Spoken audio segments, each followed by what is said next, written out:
స్వామియే శరణమయ్యప్ప. ముందుగా తెలుగు రాష్ట్రాల్లో ఉన్న ఫౌండర్స్ అందరికీ కూడా గుడ్ ఆఫ్టర్నూన్ అండి.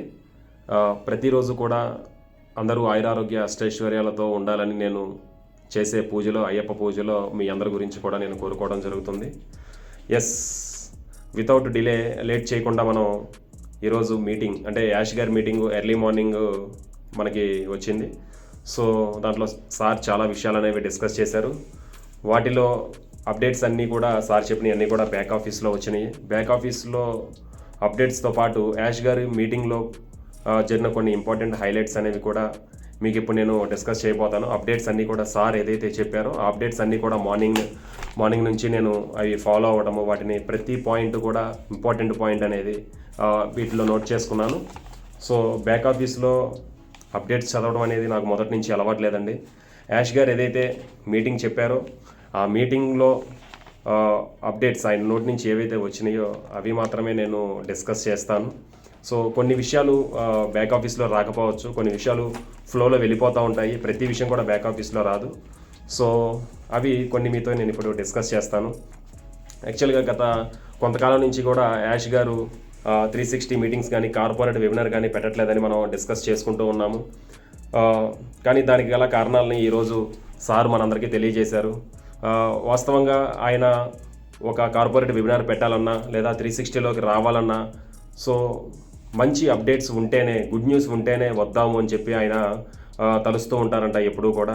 సో అదేవిధంగా పెండింగ్ అన్ఫినిష్డ్ థింగ్స్ ఏవైతే ఉన్నాయో వాటిని మీ అందరికీ చెప్పడం దేనికి, సో అన్నీ కంప్లీట్ అయిన తర్వాతే రావాలి, కార్పొరేట్ వెబినార్ పెట్టాలి అని తను ఫిక్స్ అయ్యాను అని చెప్పి సార్ చెప్పారు.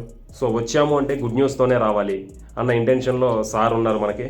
అదేవిధంగా గుడ్ న్యూస్ అనేది మీకు ఇస్తాను, బ్యాడ్ న్యూస్ ఏదన్నా ఉంది అని అంటే అవి మేము తీసుకుంటాము, ఆ బ్యాడ్ న్యూస్ని రెక్టిఫై చేసుకుంటాము అని చెప్పి సార్ మనకి మార్నింగ్ వెబినార్లో తెలియజేశారు. సో ఆ బ్యాడ్ న్యూస్ అనేది కొన్ని మనకి తెలియకపోవడమే మంచిది. ఎందుకంటే బ్యాక్ ఎండ్లో కంపెనీని చాలామంది ఇబ్బంది పెట్టే ప్రయత్నాలు చేస్తూ ఉన్నారు. సో అవన్నీ కూడా ముందు అప్డేట్స్లో మనం తెలుసుకుందాము. So most of the things under control, some of the stuff is taken little bit time, without things permanently మేము మీకు పర్ఫెక్ట్గా చెప్పలేము. సో చాలా థింగ్స్ అనేవి పర్ఫెక్ట్గా ఉన్నాయి. సో మెజారిటీ థింగ్స్ అనేవి కరెక్ట్గానే నడుస్తున్నాయి. బట్ పర్ఫెక్ట్గా అయ్యేంత వరకు కూడా కొన్ని విషయాలు మేము మీకు చెప్పలేము అని చెప్పి సార్ చెప్తున్నారు. సో ఎందుకు అని అంటే పర్ఫెక్ట్గా లేకపోతే ఏమైంది అని అంటే సార్ ఒక విషయం చెప్తే చాలామంది కూడా దాన్ని ఏమంటారు అర్థం చేసుకోకుండా వారికి అర్థమైన రీతిలో దాన్ని చెప్తా ఉన్నారు. సో అందుకని సార్ ఏమంటున్నారు అని అంటే పర్ఫెక్ట్ అయిన తర్వాత మాత్రమే నేను మీకు తెలియజేస్తాను అని చెప్పారు. సో యాష్ సార్ మనకి సారీ చెప్పారు. ఎందుకంటే ప్రతి వారం వచ్చి వాస్తవంగా చాలామంది అనుకుంటున్నారు ఏదో ఒకటి చెప్పొచ్చు కదా, వచ్చి అప్డేట్ ఇవ్వచ్చు కదా అంటున్నారు. సో వచ్చి ఏదో ఒక కథలు చెప్పి ఏదో ఒక అప్డేట్ ఇస్తే అది రైట్ టైంకి అవ్వకపోతే అది మళ్ళీ సార్ని నిందిస్తారు అని చెప్పేసి తను రావట్లేదు అని చెప్పారు. ఎందుకంటే ఆల్రెడీ నేను నిన్న కాక మొన్న ఒక యూట్యూబ్ వీడియోలో ఏం చెప్పాను అని అంటే ఏదైనా ఒక టాస్క్ ఇస్తే, సాఫ్ట్వేర్ ఇంజనీర్స్కి ఒక టాస్క్ ఇస్తే మాలాంటి వాళ్ళకి ఆ టాస్క్ కంప్లీట్ అవ్వడానికి ఒక స్ప్రింట్ టైం పడుతుంది. ఒక స్ప్రింట్ అంటే ఏంటి అని అంటే 15 రోజులు. సో అప్డేట్స్ అనేవి రోజు ఉండవు, ఎవ్రీ 15 డేస్కి ఒకసారి ఒక అప్డేట్ ఇస్తారంటే ఏదైనా యాడ్ చేయాలి, లేదా ఏదైనా డిలీట్ చేయాలి, లేదా ఓఈఎస్లో ఏదైనా అప్డేట్ చేయాలి, అప్గ్రేడ్ చేయాలి అని అంటే మినిమం 15 డేస్ టైం పట్టింది. సో ప్రతిరోజు కూడా అప్డేట్స్ ఉండవు. ఆ విషయాన్ని సారు రాత్రి చెప్పకనే చెప్పారు. ఎందుకంటే మనల్ని ప్రపంచం చూస్తుంది, ప్రపంచంలో ఉన్న చాలా కంపెనీలు చూస్తున్నాయి. సో మనం చెప్పే అప్డేట్ అనేది పర్ఫెక్ట్గా ఉండాలి. ఎవరు ఇష్టం వచ్చినట్టు వాళ్ళు కథలు రాసుకుంటే అది కుదరదు. దానివల్ల కంపెనీకి బ్యాడ్ నేమ్ వస్తుంది, నాకు బ్యాడ్ నేమ్ వస్తుంది. సో దయచేసి అట్లా ఎవరు చెప్పొద్దు, అప్డేట్స్ ఎగ్జాక్ట్గా యాక్యురేట్గా మాత్రమే చెప్పండి, నేను చెప్పినవి మాత్రమే చెప్పండి అని చెప్పి సార్ రాత్రి వీడియోలో చెప్పారు, మీటింగ్లో చెప్పారు. వాస్తవంగా అన్పాసివ్ వల్ల కొన్ని కంపెనీలకి, డిపార్ట్మెంట్స్కి, కంట్రీస్కి థ్రెటనింగ్ అంట. సో కొన్ని బిజినెస్లకి. అదేవిధంగా we had issues with banks, vendors, financial institutions. Yes, అంటే అన్పాసివ్ వల్ల కొన్ని కంపెనీలకి, కొన్ని డిపార్ట్మెంట్స్కి కొన్ని ప్రాబ్లమ్స్ వస్తాయి భవిష్యత్తులో. అదేంటి అని అంటే మంచి చేస్తున్నప్పుడు ఖచ్చితంగా ఇప్పుడు చాలా కంపెనీస్ కూడా, ప్రపంచంలో ఉన్న ఏ కంపెనీ కూడా ఎంప్లాయీస్కి శాలరీలు తప్ప మిగిలిన బయట పర్సన్స్ దగ్గర నుంచి డబ్బులు తీసుకోవడమే కానీ వాళ్ళకు ₹1 కూడా ఇవ్వడం అనేది జరగలేదు. బట్ మన అన్పాసివ్ కంపెనీ అనేది ఇట్లా ఫౌండర్స్ సిస్టమ్ ఒకటి పెట్టి వీళ్ళందరికీ కూడా యాపిల్స్ ఇస్తాము అని చెప్పేసి చెప్తుంది. కాబట్టి వీటన్నిటి వల్ల చాలా కంపెనీస్కి, చాలా గవర్నమెంట్స్కి, చాలా ఫైనాన్షియల్ ఇన్స్టిట్యూషన్స్కి కూడా ఇబ్బందులు ఎదురవుతాయి అని చెప్పి యాష్ గారు చెప్పారు. సో వీటన్నిటికీ కూడా ఒక సింపుల్ సొల్యూషన్ చెప్పారు. ఆ సింపుల్ సొల్యూషన్ ఏంటి అని అంటే, వాస్తవంగా యాష్ గారు ప్రతిరోజు కూడా చాలా ఇబ్బందులు పడుతున్నారు. నాట్ ఓన్లీ యాష్ గారు, కంపెనీ మన ఆన్పేస్ అనేది ప్రతిరోజు కూడా చాలా ప్రాబ్లమ్స్ ఫేస్ చేస్తుంది. ఆ ప్రాబ్లమ్స్ ఎందుకు ఫేస్ చేస్తుంది అని మనం దీర్ఘంగా విశ్లేషించగలిగితే, ఇంతకుముందు మనం డిస్కస్ చేసుకున్నాం కదా, ఓన్లీ ప్రతి కంపెనీ కూడా ఎంప్లాయీస్ని మాత్రమే పెట్టుకుంటుంది, వాళ్ళకి శాలరీస్ ఇస్తుంది. సో తద్వారా వాళ్ళ నాలెడ్జ్ వీళ్ళు తీసుకొని కోటాను కోట్ల డబ్బు వీళ్ళు సంపాదిస్తారు కంపెనీస్. కానీ మన ఆన్పేసివ్ ఏం చేస్తుంది, మనకు డబ్బులు ఇవ్వాలంటుంది, హ్యుమానిటీని అప్లిఫ్ట్ చేయాలంటుంది. సో ప్రతి ఒక్కళ్ళను కూడా ఉన్న స్థానం నుంచి ఉన్నత స్థాయికి చేరాలంటుంది. కానీ మనకు ప్రాబ్లమ్స్ వస్తున్నాయి. ఈ ప్రాబ్లమ్స్ నుంచి బయటపడాలంటే ఒక మార్గం ఏంటి అని అంటే, ఆన్పేసివ్ అనే కంపెనీ బ్రాండ్ తీసేసి వేరే బ్రాండ్తో వచ్చి, న్యూ బ్రాండ్తో వచ్చి వాళ్ళకి ఎంప్లాయీస్కి మాత్రమే శాలరీలు ఇస్తూ, ఫౌండర్స్ అని, అఫిలియేట్స్ అని, యూజర్స్ అని వీళ్ళెవరికి డబ్బులు ఇవ్వకుండా ఉంటే ఖచ్చితంగా ఈ కంపెనీ అనేది సక్సెస్ అవుతుంది. So normal IT company just business చేస్తుంది, ఇట్లా మనీ అనేది ఇవ్వదు. కానీ మన ఐటీ కంపెనీ ఏం చేస్తుంది, మనందరినీ కూడా మంచి పొజిషన్కి తీసుకెళ్లాలని ప్రయత్నం చేస్తున్నప్పుడు కొన్ని ఇబ్బందులు ఎదురవుతున్నాయి. ఆ ఇబ్బందులు లేకుండా ఉండాలంటే మన కంపెనీ కూడా అందరి ఐటీ కంపెనీలాగే పనిచేస్తూ తన దగ్గర ఉన్న ప్రొడక్ట్స్ అమ్ముకుంటూ, యాష్ గారు ఇలా చేస్తే ప్రపంచంలోనే తను కూడా one of the richest person అవుతారు. కానీ అవన్నీ నేను చెయ్యను. నేను పుట్టింది దేనికి అని అంటే, ప్రతి ఒక్కళ్ళు కూడా వాళ్ళు ఉన్న స్థానం నుంచి ఉన్నత స్థానానికి వెళ్ళాలి, వాళ్ళ భవిష్యత్తు అనేది బాగుపడాలి. దానికి ఎన్నో సంవత్సరాల నుంచి ఆలోచించి తీసుకున్న నిర్ణయమే ఈ ఆన్పేసివ్. ఎన్ని ఇబ్బందులైనా సరే నేను పడతాను, ఎన్ని ఇబ్బందులైనా సరే ఆన్పేసివ్ కంపెనీ పడుతుంది. ఆ ఇబ్బందుల్ని ఫౌండర్స్కి మేము తెలియజేయాలనుకోవట్లేదు, వాళ్ళకి గుడ్ న్యూస్ మాత్రమే ఇవ్వదలుచుకున్నాము. సింపుల్గా మనం ఏం చేసాము, ఇన్వెస్ట్మెంట్ పెట్టి వదిలేసాము. కానీ బ్యాక్ ఎండ్ కంపెనీ ఎన్ని ప్రాబ్లమ్స్ ఫేస్ చేస్తుందో యాష్ గారు ఈరోజు డిస్కస్ చేశారు. సో ఒక వెబ్సైట్ అనేది క్రియేట్ చేసి, జస్ట్ ఆన్పేస్ వెబ్సైట్ క్రియేట్ చేసాం. దాంట్లో మన ప్రొడక్ట్స్ పెట్టేసి ఓ కనెక్ట్, ఓ నెట్ ఇవి పెట్టేస్తే ఆటోమేటిక్గా చాలా కంపెనీలు కూడా వచ్చి బిజినెస్ చేస్తాయి, మా మధ్యలో ఉండి బిజినెస్ చేసి పెడతాయి. దానివల్ల మధ్యలో ఉండే వాళ్ళకి బిజినెస్ వస్తుంది, కోటాను కోట్లు వస్తాయి, అదేవిధంగా కంపెనీకి కూడా మంచి రెవెన్యూ వస్తుంది. కానీ నేను అలా చేయదలుచుకోవట్లేదు అని చెప్పేసి ఆయన చాలా బాధాతప్త హృదయంతో మార్నింగ్ ఈ విషయం చెప్పారు.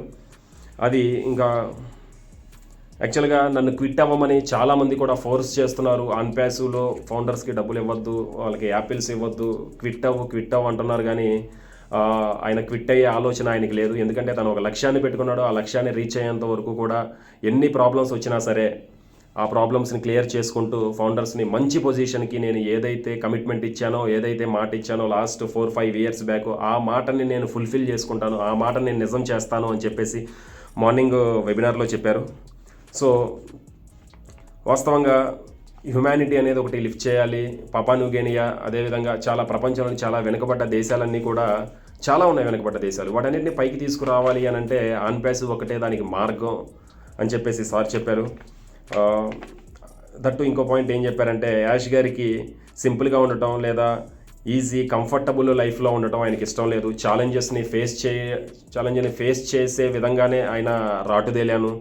సో చిన్నప్పటి నుంచి కూడా నాకు ప్రాబ్లమ్స్ వస్తే, ఛాలెంజెస్ వస్తే వాటిని రెక్టిఫై చేసుకుంటే నేను ఈ స్టేజ్కి వచ్చాను అని చెప్పేసి సార్ చెప్పారు. అదేవిధంగా విన్నర్స్ నెవర్ క్విట్, విన్ అవ్వాలనుకున్న వాళ్ళు ఎప్పుడు కూడా క్విట్ అవ్వరండి. సో ఆ విషయం యాష్ గారిలో మనం చూస్తున్నాము, ఆయన పట్టుదలని. అదేవిధంగా మీకు తెలిసి ఓన్లీ కొన్ని అగ్రిమెంట్స్ మాత్రమే నడుస్తున్నాయి. అంటే మనం ఏం చేస్తున్నామంటే కొన్ని కంట్రీస్లో సారే అగ్రిమెంట్స్ చేసుకుంటున్నారు. బట్ ఆ అగ్రిమెంట్స్ దాని వెనకమాల ఉన్న బ్యాక్గ్రౌండ్ స్టోరీ మనకు తెలియదు. సో ఆ బ్యాక్గ్రౌండ్ స్టోరీ మనకు తెలిసినప్పుడు మనం చాలా హ్యాపీగా ఫీల్ అవుతాము. అవన్నీ కూడా ఇక్కడ మనం డిస్కస్ చేయలేము. టైం వచ్చినప్పుడు ఖచ్చితంగా మీ అందరితో నేను డిస్కస్ చేస్తాను, ఎందుకంటే ప్రపంచం మొత్తం మన వైపు చూస్తుంది అని సార్ చెప్పారు. ఇక మెయిన్ ఇంపార్టెంట్ థింగ్స్ వచ్చేసి పేమెంట్స్, బల్క్ పేమెంట్స్ బ్యాంక్కి ఏదైతే పెట్టుకున్నారో సో అవి రావడానికి కొంచెం సమయం పడుతుంది. సో క్రిప్టో బల్క్ పేఅవుట్స్ అనేవి డన్ ఆల్రెడీ అయిపోయింది. బట్ రేపు సోమవారం నుంచి కూడా టెస్టింగ్ చేస్తారు. అంటే కరెక్ట్గా వెళ్తున్నాయా లేదా, $100 పంపిస్తే $100 వెళ్తున్నాయా, $200 వెళ్తున్నాయా. సో ఇవన్నీ కూడా టెస్టింగ్ అనేది మండే నుంచి స్టార్ట్ అవుతుందని చెప్పారు. సో అంటే మండే నుంచి అకౌంట్లో ఫిక్స్డ్గా పడిపోతాయని చెప్పి యాష్ గారు చెప్పలేదండి. ఇక్కడ జాగ్రత్తగా గమనించండి. మండే నుంచి టెస్టింగ్ స్టార్ట్ అవుతుంది అని అన్నారు.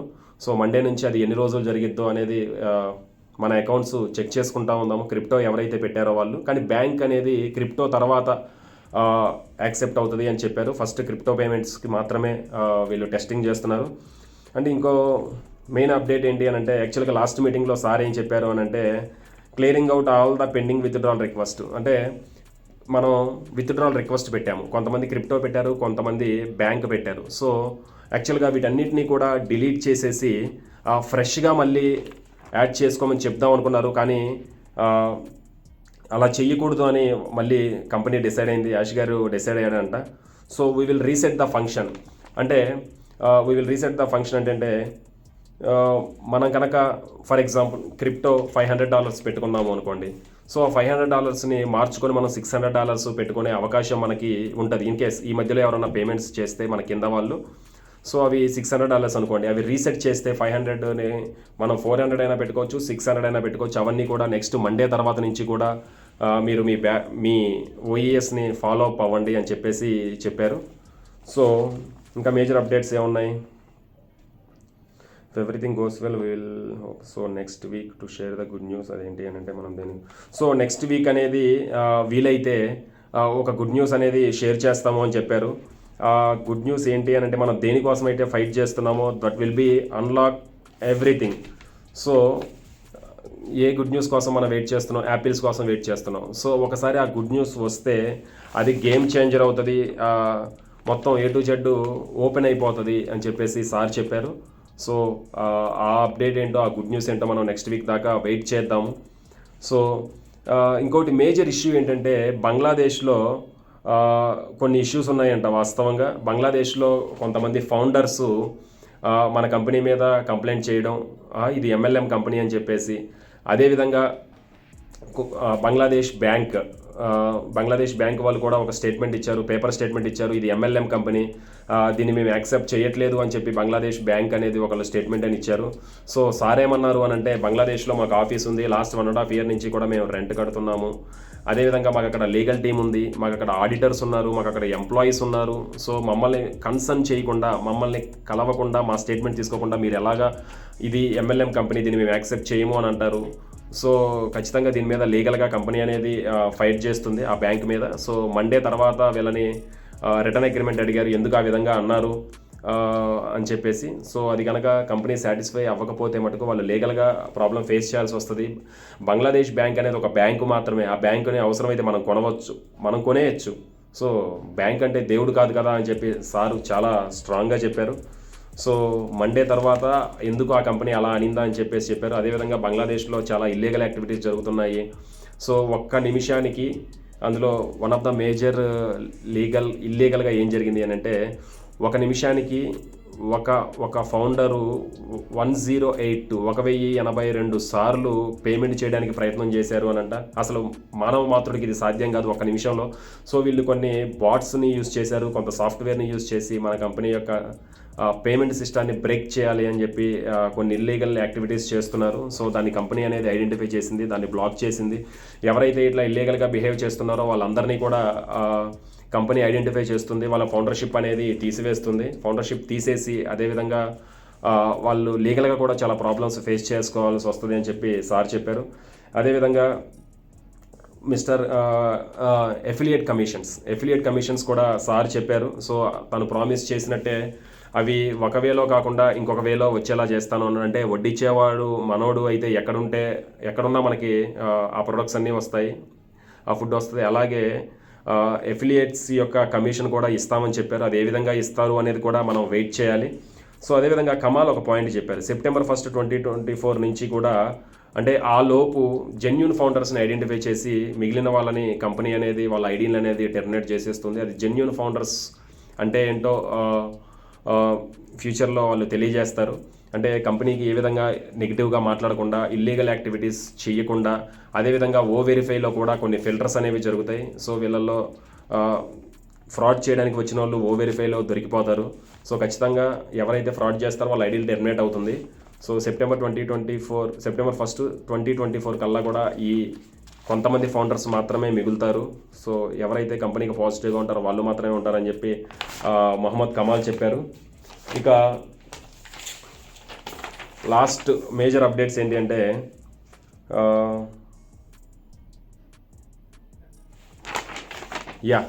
మేజర్ అప్డేట్స్ ఏంటి అని అంటే కంపెనీ అనేది జెన్యూను, లీగలు అనే విషయాన్ని యాష్ గారు నొక్కి వక్కానించి మళ్ళొక్కసారి కూడా చెప్పారు. ఎందుకంటే కొన్ని కంట్రీస్లో MLM అనేది లీగలు, కొన్ని కంట్రీస్లో ఇల్లీగలు అనేసి చెప్పారు.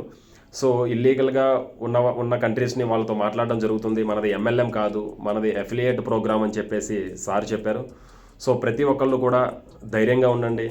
బట్ ఇంకొకసారి మళ్ళీ చెప్తున్నాను, యాష్ గారు డేట్స్ అనేవి ఎప్పుడూ చెప్పలేదు. మండే నుంచి మన క్రిప్టో కరెన్సీ విత్డ్రాల్ అనేది టెస్టింగ్ అనేది స్టార్ట్ చేయడం జరుగుతుంది అని అన్నారు. దాని మీనింగ్ మండేనే డబ్బులు పడతాయని కాదు. సో ప్రాసెస్ అనేది స్టార్ట్ అయింది. సో ఇక్కడ ప్రతి ఒక్కళ్ళు కూడా ధైర్యంగా ఉండండి, కంపెనీని నమ్మండి.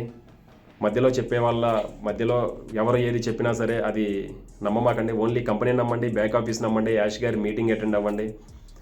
సో చూద్దాం, అందరూ కూడా క్రిస్మస్ నాటికల్లా కూడా మంచి శుభవార్త వినాలని నేను భగవంతుని మనస్ఫూర్తిగా కోరుకుంటున్నాను. నెక్స్ట్ వచ్చే సంవత్సరం అనేది 2024 అనేది మీ అందరి లైఫ్లో, మనందరి లైఫ్లో కూడా మంచి చేయాలి, మనం ముందుకెళ్ళాలి, మన పిల్లలు మంచి స్కూల్స్లో చదువుకోవాలి అని మనస్ఫూర్తిగా నేను నమ్మిన అయ్యప్ప స్వామిని, నేను వేసుకున్న మాల మీద ప్రమాణం చేసి చెప్తున్నాను. అందరూ కూడా ఆయురారోగ్య అష్టైశ్వర్యాలతో ఉండాలి. స్వామియే శరణమయ్యప్ప, స్వామియే శరణమయ్యప్ప, స్వామియే శరణమయ్యప్ప. Thank you so much my dear friends.